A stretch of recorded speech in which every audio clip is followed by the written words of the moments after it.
Assalamualaikum warahmatullahi wabarakatuh.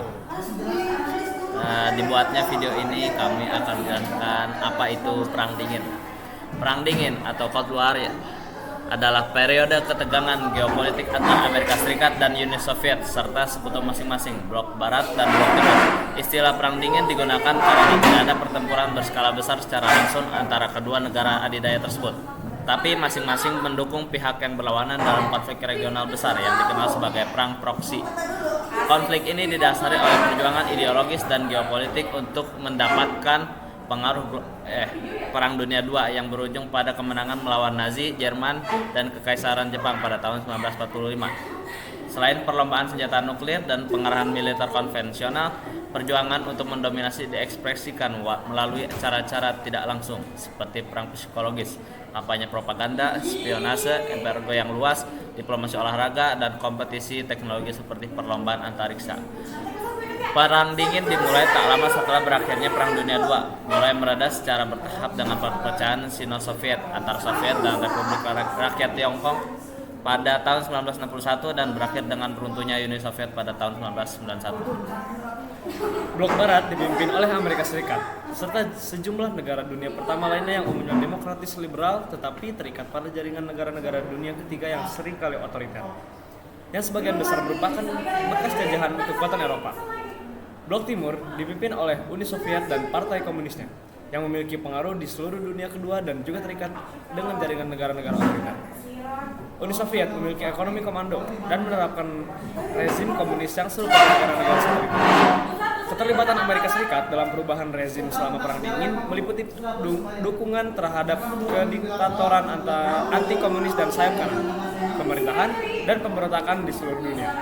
Sementara, keterlibatan Soviet dalam perubahan rezim meliputi pendanaan partai-partai sayap kiri, perang pembebasan nasional, dan revolusi di seluruh dunia.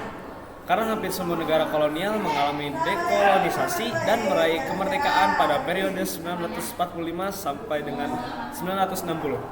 Banyak negara yang menjadi medan perang dunia ketiga dalam Perang Dingin. Mungkin hanya segitu aja yang bisa kami sampaikan. Selebihnya mohon maaf. Assalamualaikum warahmatullahi wabarakatuh.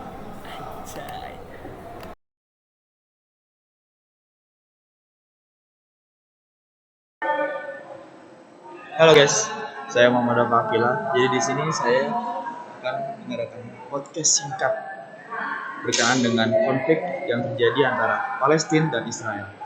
Nah, saya di sini akan bertanya-tanya dengan salah satu murid dari Ar-Rahman, Abdillah Syarif. Ini Del, dengan banyaknya konflik dan sengketa yang terjadi antara kedua negara ini, tentunya menimbulkan banyak opini-opini yang simpang siur. Namun menurut Dael, tujuan apa sih yang dituju oleh Israel sehingga beliau menyatakan perang dengan Palestina? Oke, jadi menurut saya ya, Israel menyerang Palestina itu tujuan Israel itu adalah memperluas daerah Israel yang akan lahir dan merebutkan daerah suci yang ada di Palestina. Oke, jadi tujuannya itu memperluas wilayah ya? Iya.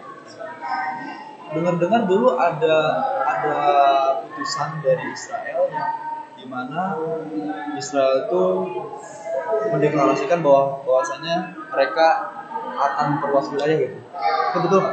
Mungkin saja betul. Oh betul, berarti benar. Isunya berarti benar. Ternyata Israel memicu perang ini dengan mendeklarasikan pemekaran wilayah yang ada di Palestina, sehingga Palestina tidak merasa tidak enak atau merasa tersinggung sehingga terjadinya perang ini. Nah, selanjutnya ini kan perang udah bisa dibilang lama juga ya. Upaya apa sih yang dilakukan oleh negara-negara lain atau PBB dalam hal ini, dalam menyelesaikan hal ini? Oke, saya di sini akan menjelaskan upaya-upaya PBB apa saja sih yang dilakukan PBB. Itu mengeluarkan kebijakan-kebijakan yaitu berupa resolusi yang dikeluarkan oleh Majelis Umum dan Dewan Keamanan serta serta dengan FIII menyelenggarakan konferensi internasional mengenai masalah Palestina dengan Israel. Jadi tetap ada upaya ya di samping sengketa atau perpecahan ini, tetap ada upaya untuk menyelesaikannya. Iya, iya. Jadi gitu guys. Jadi itu aja dari kami. Semoga kalian terhibur semua. Terima kasih.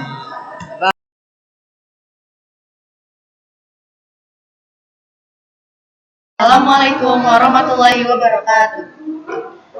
Saya Ayesha dan saya Menurut Putri akan menjelaskan tentang Perserikatan Bangsa-Bangsa. Apa sih Perserikatan Bangsa-Bangsa itu?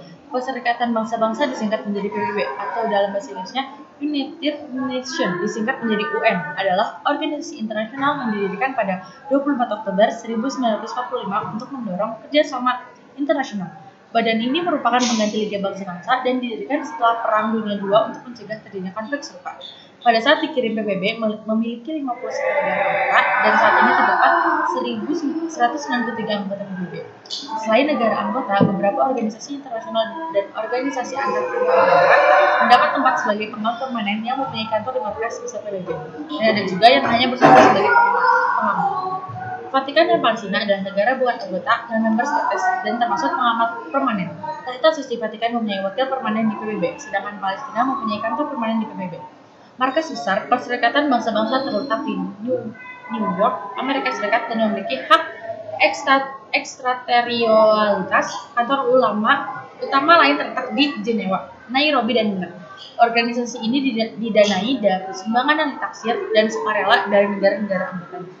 Terdapat tujuan utama PBB adalah yang pertama menjaga perdamaian dunia, yang kedua memajukan dan mendorong hubungan persaudaraan antar bangsa melalui penghormatan hak asasi manusia, yang ketiga membina kerjasama internasional dalam pembangunan bidang ekonomi, sosial, budaya, dan lingkungan, yang keempat menjadi pusat penyelarasan segala tindakan bersama dan menggari membaikkan perdamaian dunia, dan yang kelima menyediakan bantuan kemanusiaan apabila terjadi kelaparan, bencana alam, dan konflik bersenjata. Saat Perang Dunia Kedua, Presiden Amerika Serikat memulai pembicaraan mengenai badan persetujuan bangsa-bangsa dengan Perdana Menteri Inggris di atas kapal perang Augusta di Teluk Newfoundland. Piagam Perserikatan Bangsa-Bangsa disusun dalam sebuah konferensi pada April sampai Juni 1945. Piagam ini mulai berlaku pada 24 Oktober 1945 dan maka PBB mulai beroperasi. Sidang umum yang pertama dihadiri wakil dari 51 negara baru berlangsung pada 10 Juli 1946 di Pushkors. Sekian dari penjelasan dari kami. Mohon maaf. Wassalamualaikum warahmatullahi wabarakatuh.